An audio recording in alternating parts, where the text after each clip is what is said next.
Yeah, like the reason they left is because when somebody is involved and know they did something wrong, they leave. They never stay. Think about it this way. When somebody steals like from a bank or something like that, they not just gonna take the money from the bank and then stand outside and wait and stay in the area and spend the money. They're gonna drive away. They're gonna leave, get away, and maybe like go to a different state, go to a different city, start over. Hide out at their family members and their relatives' house, that stay in other states that they barely talk to. Therefore, it's lack of communication, like within the phone records, just in case they pull those up. Just like people say that they should have pulled the phone records up of Makita's calling Young Dolph. Like, you gotta basically look at it this way. If the police investigate everything about the Makitas, the footage, the phone records, the every time the button was pressed, every time that, like, the statements of every customer, like, if they were able to do that, it'd be better results in what's going on with this situation right now. Exactly. And we should be able to request the phone records from the phone companies because nobody has came out and said what phone company Dolph used if he was apparently on his phone. They only came out with the ADT, and ADT only released certain information if the person is the one with the account, not the person who's requesting. And normally, ADT is supposed to be giving the footage out to the people. But on this occasion, they end up keeping it and saying that they can't hand it out. So why is that happening? Is it because Yo Gotti paid ADT to get the footage and to own it? Because if somebody can buy the footage from a security company and they don't have to give it to anybody, that's their private property. So they could have had Yo Gotti buy the footage from ADT just to destroy it and corrupt it and edit it, unless they get a subpoena in Supreme Court to get that footage out. Yeah, and they're not gonna just give it out. They're gonna want him to pay a lot of money. And the only reason they want them to pay a lot of money is because you have to understand what's going on. Like, Straight Drop, he doesn't have a lawyer. He has to pay for a lawyer, which is going to lead to somebody making more money than the other person. Straight Drop and Cornelius, it's no way that Yo Gotti didn't give them the money before they did what they did. Yo Gotti basically sold them guys a dream. By him selling them a dream, they thought that they was gonna have a lawyer after they do what they do. They thought that they was gonna ditch the white bands and the gloves and the hat and everything they had on was gonna be like basically excluded out the situation, but really it got caught in the car.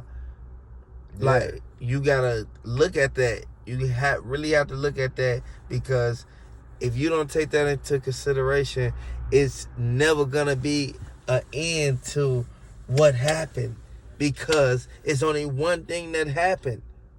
And they had a disposition at 6 a.m.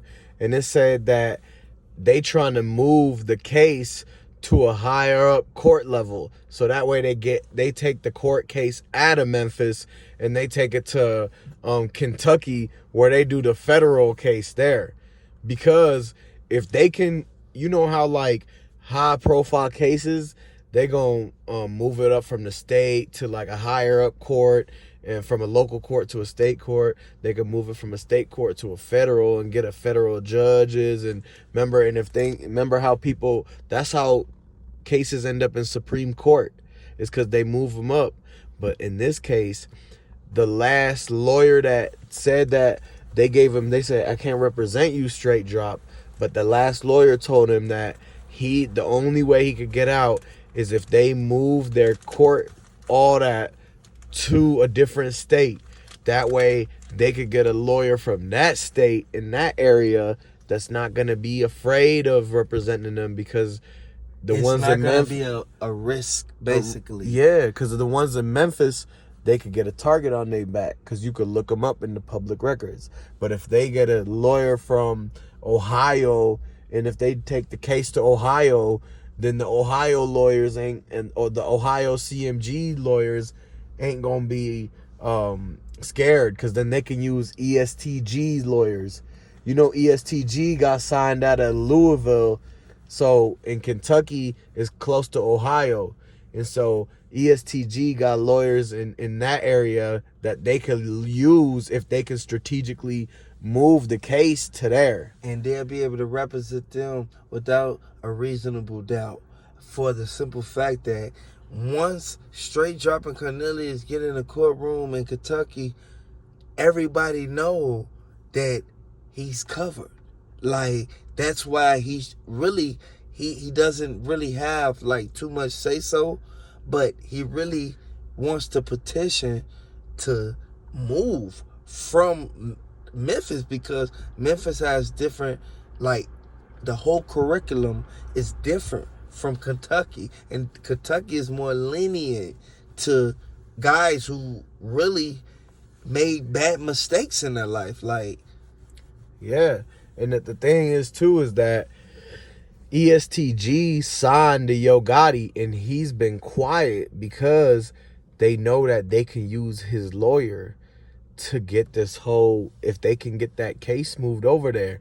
And the thing is they're gonna use that first 48 lady to get them to move the case. The first 48 lady, that lady you seen in the press conference from MPD, they're gonna use all of them.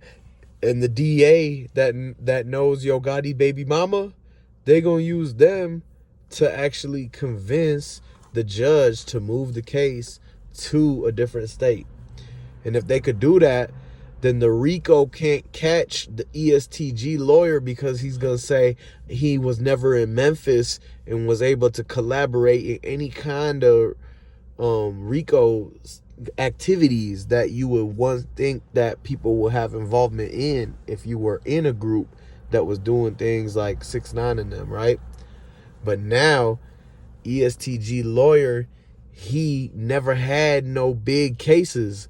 And so he looking for a big come up to get his name up. And so that's another reason that he will want the court to be moved up to the Eastern District in Ohio, Kentucky border.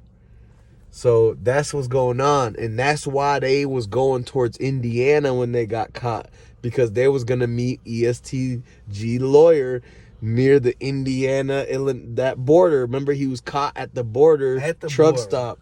So he was going to ESTG lawyer office to drop off the retainer fee that they had on him. That's one thing they're not telling you. Straight Dropping them didn't get caught with no money in their pockets. The money they had that money. Have is still in the evidence bag, because they still think that was Dolph money. So they got paid